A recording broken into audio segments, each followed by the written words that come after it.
Welcome back to Imperial Order, everybody, or should I say Imperial Order Plus, since you're seeing our second try at this. You're getting the exclusive, the second try at this episode of Imperial Order. No, I'm kidding. It is the end of Star Wars Celebration, ladies and gentlemen, the end of day 4. We are done. We've wrapped up. We've wrapped up our content, so super exciting, but also very sad at the same time. I did love this weekend, and having the time to do this is a lot of fun. And sitting with me, as always, is my good buddy Jose Espinel. Jose, how you doing? I'm doing great, man. Yeah, like you said, this Star Wars Celebrations was great. You know, we wrapped it up, but it was good fun. My first ever Star Wars celebration, and yeah, it was a lot of fun. You know, going through this with you. I can't wait for the next one, honestly. Yeah, and you know, my one complaint is the lack of panels being streamed at home, as I've explained to you before. But because especially this being your first one, I thought they would have done that more because honestly, if it's news that's going to get out to us anyway, I don't see the harm. Like, I'm not trying to gripe on the people that paid the money and got the exclusive stuff. That's fine. They usually, because usually when they stream the panels at home, if there's something exclusive, that they just put a black screen. They black it out, and it's a lot easier. So you would think that they would have done that this year. I just don't see the harm in them showing us stuff that we're going to know about anyway. Right. You know what I'm saying? So that was probably my biggest complaint. But we got a lot of interviews on the celebration stage that we got to see. They aired a lot of those, or pretty much all the interviews that happened. I'm sorry, not on the celebration stage, on the live stage. They showed a lot of those interviews. So that was really, really awesome to see a lot of the people that were there. It was nice for them to all come out and give their time and give those interviews and really give us a lot of details on upcoming projects that are upcoming. So very exciting stuff. But yeah, man, I wanted to ask you, what were your favorite things about this celebration? Yeah, you know, the trailers that they dropped, being able to see those, like Andor, Bad Batch. Yeah. All those other just announcements in general. You know, we have the Skeleton Crew from John Watts coming out. You've got Tales of the Jedi looks really cool. Visions season 2, which I can't wait for because that show is going to be amazing. And yeah, just all those the different announcements and trailers that we got to see were pretty cool. I'm not gonna lie, I was really excited. Absolutely, man. And look, I'm happy that I was able to do this with you. Honestly, I didn't leave this thing. I mean, I didn't end this disappointed. You know what I'm saying? No, neither. Yeah, like, because there was a lot of really cool things still for Star Wars fans to chew on there. So I'm not disappointed at all. I think a lot of these announcements were really good, and it really did kind of lay out the plan for at least this year and next year for Star Wars, what's going to be happening for the next couple of years. And there's another celebration they announced next year. It's happening in London, England. And so that means that if we do a celebration every year, we'll start to be able to see the plan every year of what Lucasfilm is going to do, as long as they continue to do one every year. And I by all means, I hope they do, because I love these. And we've been missing these since Rise of Skywalker was coming out. So that would have been 2019. So since 2019, we haven't had a celebration, and they need to do these because number one, they're a great way to get news out there about things coming out. Number two, it lets us, the fans, know that everything's in good hands, because I feel like because the types of headlines that a lot of the big trades like to put up are things like, this show was canceled, this movie was canceled, guess who Kathleen Kennedy fired this week. Those are the types of headlines that you get with a lot of these big trades. And so, like, we start to worry, I feel like, and panic when we hear things. Exactly. When you do a celebration, it lets us know there is a plan. We're in good hands. Things are going to be fine. And I actually feel better now about the place that Lucasfilm is in than I did before coming into Celebration this weekend. So same. Does that make sense? For sure. Yeah, no, for sure. I definitely, because Kathleen Kennedy was giving me some shits, and now finally with the celebration, I feel very comfortable with where they're at right now, and I'm confident in mainly really Dave Filoni, Jon Favreau, because them two they're the goats of Star Wars. They're the ones keeping Star Wars alive, and they are a part of, if not all, most of the projects that are going out there. And so I'm fully confident in both of them, and yeah, man, I'm just really happy where Lucasfilm is right now with their Star Wars projects and where they want to go. Yeah, and even hearing Deborah Chow talking about she bounced ideas off of Dave for Right. Obi-Wan, Yeah. and like that makes me feel good. And the fact that Mm-hmm. like Dave and John were doing an interview this weekend too. I don't know if you caught that one, but they were talking and saying like basically that they are in kind of a different spot now because Dave's off doing Ahsoka Right. and John is doing whatever he's doing, which he probably won't talk about. I'm sure he's got a Mandalorian mainly. He's writing, Well, yeah, I but was gonna say he.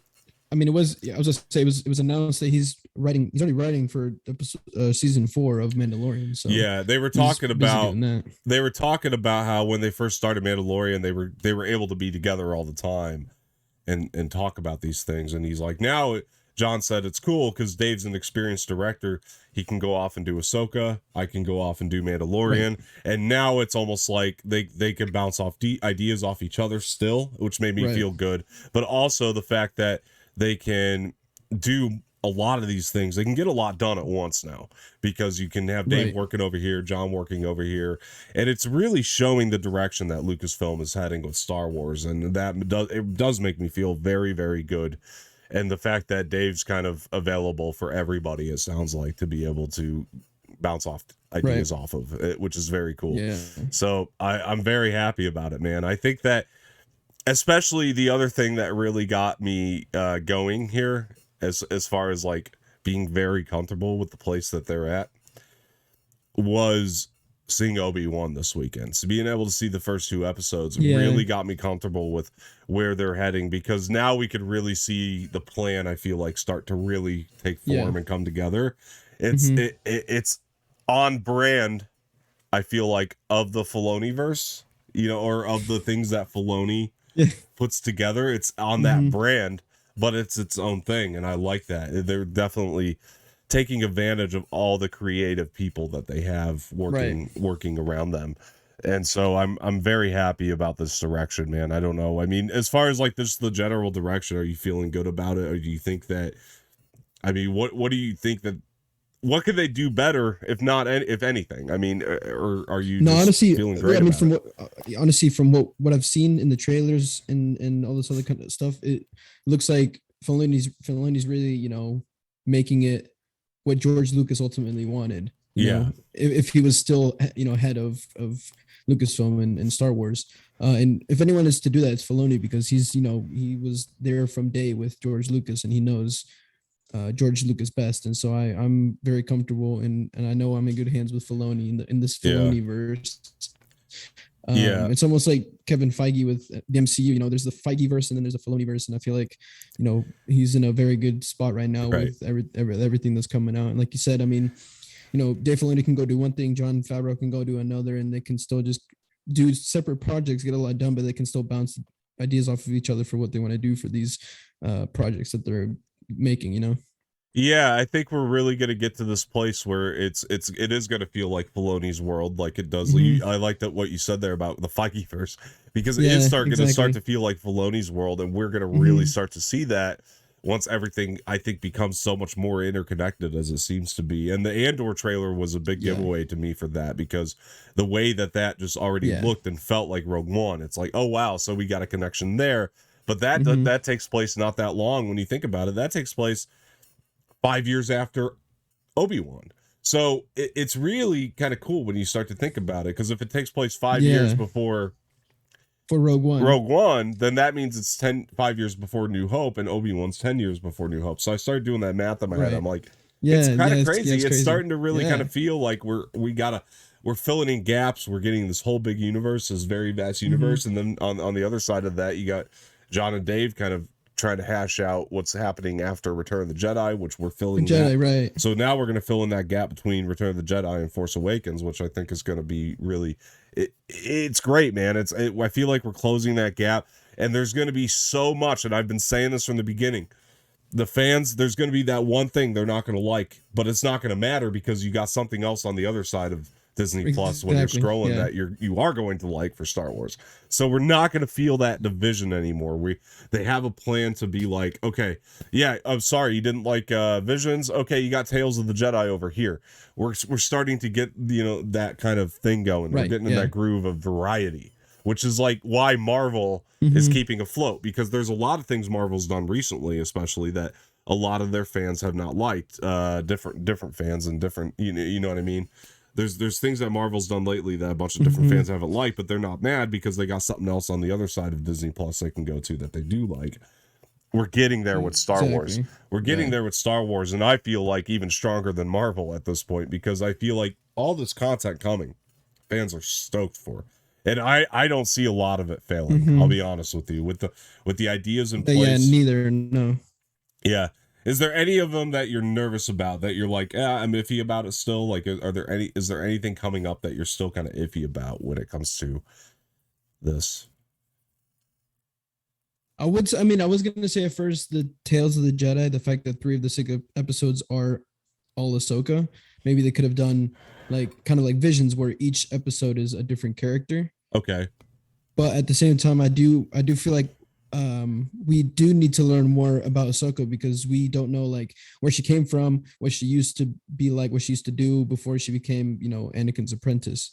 So I feel like 3 episodes would do that story justice. So yeah, no, not really. I mean, I'm really just I'm excited for every I can't wait for all of this. Ahsoka, Mandalorian, Andor, Tales of the Jedi, Visions, Bad Batch. I'm excited for all of it, and I can't wait. I'll tell you the one that I'm most nervous about them doing, even though it's an animated show, is the Skeleton Crew.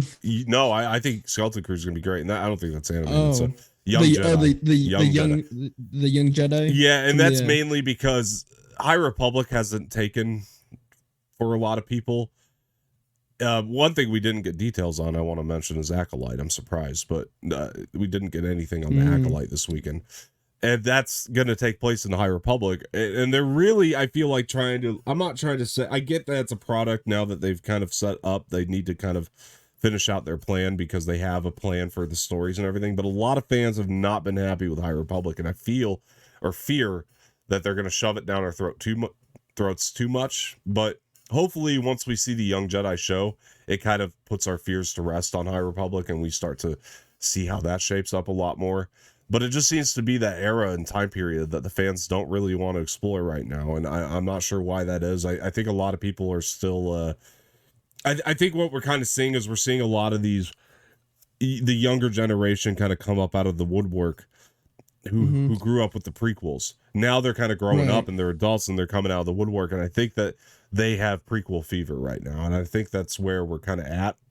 I mean, fortunately or unfortunately, whatever way you want to look at it, it is what's happening is we're seeing a lot of these prequel fans kind of coming out of the woodwork. They mentioned as much when they were interviewing Ewan McGregor and Hayden Christensen about it's kind of crazy how all these fans have prequel fever now in a way. And I think we're starting to see that, and a lot of people want to focus in on this prequel era stuff. So I think that's what Tales of the Jedi is focused on too, is the prequel era. Exactly. So that's yeah, and I'd be lying, and this is mainly for me, just based on Clone Wars and stuff. I mean, not necessarily a couple of those prequel movies, but when I think about like the era, I mean, I kind of have a fever for that era too right now. I think part of it is Obi-Wan coming out and things of that nature. So prequel fever is upon us. I think we definitely are heading there, and I'm just afraid that High Republic, seeing as how it's very much before the prequel era, is going to, I'm kind of a little bit worried about how that's going to shape up, for a lot of people. But look, I'll watch it because I want it. We haven't had anything High Republic really in front of on our screens yet, so we need that. And then they got that Eclipse game coming out at some point too, so that'll be helpful, I think, for this High Republic era. And that game looks sick. So really looking forward to a lot of the stuff. Skeleton Crew would be my second worry, and I don't mean that in a bad way. Like, I'm worried about it in the sense that I think it's going to be a show that I'm going to love and a lot of people aren't. Like, that's kind of my worry for it. Like, for me, I think I'm going to love that one. I can feel that. Yeah. But like a lot of other people aren't going to be like on board for it. Because I don't know, like, I'm sure there's quite a crossover. I just don't know how many like Star Wars fans like loved the Spider-Man movies. You know what I mean? I hope they do. Right, yeah. Did. And I think John Watts is really good. Again, I just think it's going to be a show I'm going to love, and a lot of people aren't. I think I'm going to be really into it. I'm ready to see it. Yeah, I mean, I'm really excited to see what Jude Law has to bring in this show. Honestly, yeah. I've never seen him in anything Star Wars, anything really sci-fi for that matter. Well, besides maybe Harry Potter, but like anything to like this kind of point to this kind of role.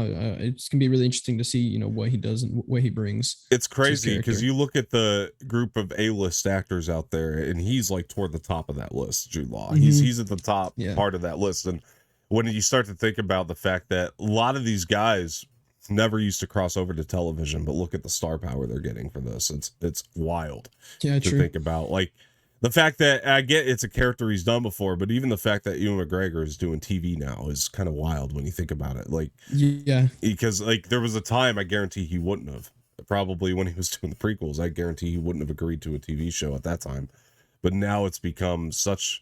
They found a way to make these shows such like they're living up to the name premium content with the stuff, and and so a lot of these actors are switching over and doing stuff, doing television. Yeah, Jude Law again being at the top of that A-list, him coming into a show like Skeleton Crew, I think is going to. Well, first of all, I think it's going to sell a lot of subscriptions. I do think if people see Jude Law in the trailer, I was gonna say seeing just Jude Law being the star role in this show, it's going to bring a lot of people's attention to Disney Plus in the show. Yeah, I think it's a good move business wise, because you will get subscriptions. Even people that don't love Star Wars necessarily are going to see a new Jude Law show. We want to watch it because it's Jude Law, and they might just be the most massive Jude Law fans.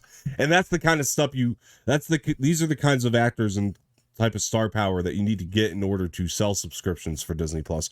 That's the type of thing you need to do. So they're very smart in the way that they're maneuvering and getting actors and stuff. And as opposed to Diego Luna, who's a very talented actor, you got somebody like him starring in a show that's going to be for the hardcore fans. You know, like Diego Luna's a talented actor, but he's not A-list star power. So they're kind of making these shows that are good for selling subscriptions. On the other side of that, though, they're giving the fans shows that are going to be really real inside baseball stuff that's really just for the fans. Like if you didn't see Rogue One, you're not going to watch Andor. You know what I mean? So they're doing a great job at balancing that, I think. And I just hope that they put the same level of quality into each of these shows that they're doing. And it seems like they are. And this with John and Dave overseeing Skeleton Crew, I'm not worried about me enjoying it. I know that I'm going to enjoy anything that they throw with them overseeing it, while John Watts is the creative force behind it. They're still overseeing that. You know what I mean? And I liked, I guess, John, you know, something Jon Favreau said was it's a kid's show. It's a show with kids, but it's not a kid's show. Right. You know what I mean? That's one thing he said, where it's still going to be dark, which I like a lot. But for me, man, my eyes are kind of still set to Ahsoka. I think Ahsoka's going to take a lot of the stuff. And I can't wait for the Ahsoka show, because I already know this is about to be so it's gonna be amazing. I can't wait, honestly. This, I think that's obviously, besides Mandalorian season 3, I think Ahsoka is the next thing that I'm like the most excited for. Yeah, honestly. And Rosario Dawson this weekend, she was put on record saying this is the continuation of Star Wars Rebels, which really makes me happy as a massive Star Wars Rebels fan.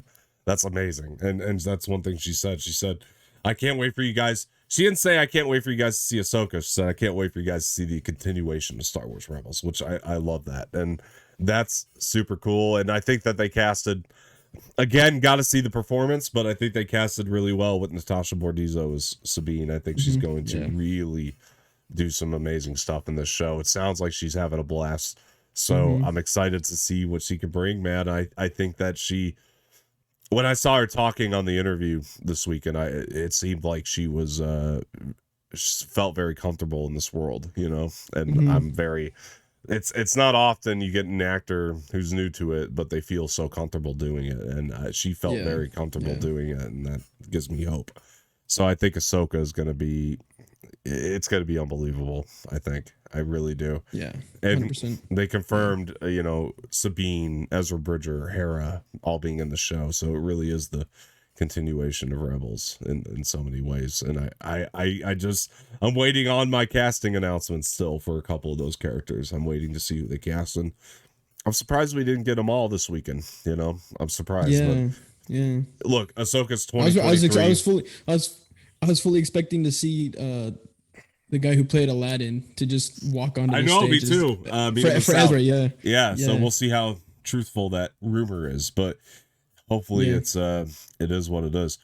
And to see what part, what's her name? Mary Elizabeth. Is that Mary? What's her name? Oh yes, Mary Elizabeth Winstead was also confirmed for the show. So we have to wait to see what she's going to be doing in there. So yeah. So that'll be interesting.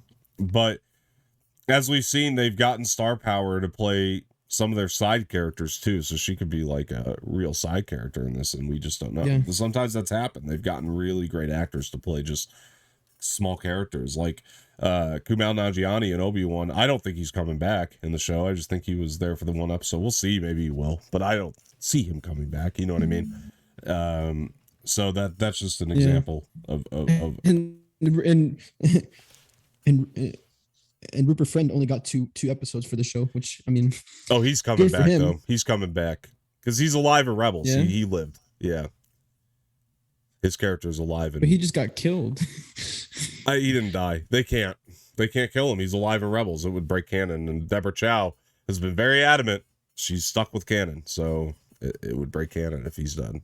So they have to bring him back. So no way. We'll see. We'll see how they bring him back. Yeah. Spoilers for Obi-Wan, folks. Sorry. But yeah, but he's not that. He's coming back. Yeah. So we'll see. But interestingly enough, yeah, I was interested in that when he died because I'm like, but he's alive in Rebels, so you can't kill him yet. You have to bring him back. We'll see. I mean, he has to come back. I mean, Filoni's been very consistent, at least with his own stuff, which Rebels and Clone Wars are his own canon. Unless she becomes a Grand Inquisitor. Yeah. No, it's got to be him. It's him in the show. Like she's not going to look like him, you know. They could make her look like him. It'd be interesting. No, it's got to be him. I know what happens to her, so I'm not going to say what happens to her, but I just happen to know. I'm not going to say it, but I know. Yeah, because I've heard. But yeah, man. Look, all I'm going to say is this was a really good celebration. I love that. It was, yeah. That reel they put together for us at the closing ceremony was nice. So touching, really emotional, and they really went out of their way to do that for the fans, and they didn't have to. And I love that. I love that. They constantly know they've been doing really well, Lucasfilm, at throwing their fans a bone. Obviously it's a business. I get it.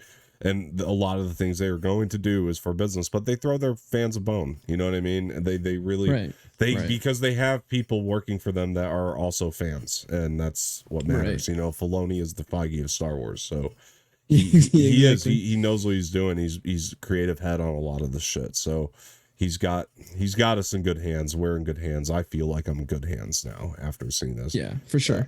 Yeah. But yeah, guys, we have tons of content up there for you guys to check out, and make sure you do, because we tried to cover all the big stuff at least. We got Bad Batch. That trailer looked amazing. We got a reaction to that. We covered the panel a little bit, as much as we could, and we have that 20th anniversary Attack of the Clones panel was really good. That was another great thing. I always love hearing about the filmmaking side of things too, and we got a lot of that in Attack of the Clones. So we talked about that a lot in our panel wrap up there, guys. So make sure you check that out as well. But yeah, look, it's been fun, man. I really want to thank Jose for sticking with me this entire weekend on this and making a lot of this content. Bro, this shit was so much fun. Yeah, you really made this possible. And I just can't wait for next year. See what they have in store for us. Hell yeah, man. Hell yeah, man. And so thank you so much for being here. And guys, thank you if you've stuck with us the whole weekend. Honestly, a big thank you to you as well. I know a lot of people have been sticking with us, and it's actually been pretty cool and gratifying to see how many of you guys have been watching these. So it's been fun, and it lets us know that we're talking to somebody. It's not like just... we're talking to each other on these, and it's nice, but we want to be able to know that we're talking to you guys as well. So, leave your comments and everything too, because we really want to hear what you guys are excited about most of all. And that's kind of what, why we do it. So yeah, for sure. But, Jose, thanks again, man. And, before we get out of here, man, where can people find you? We lost Jose. That was good timing. All right, you can find him. I think it's at Type One Latino on Twitter and Instagram, if I'm not mistaken. What? I'm sorry, my internet went out. Yeah, I know. I saw that. I was like, we lost Jose. Great timing, right when I asked you a question. I was asking where can people find you, and then I started to say Type One Latino. Yeah, Type One Latino, all lowercase, all together on all socials and on stereo. Yeah. All right, guys. Sorry about that. And you can find me on Twitter at Dom_Martino_, on Instagram Dom_Martino_ official. Follow the Anorex pages, Twitter and Instagram, Anorex official. And that'll do it, guys. We're gonna get out of here. Like the video, subscribe to the channel, leave some feedback in the comment section, share this with your friends, and hit the bell for notifications. We'll talk to you guys later. See ya.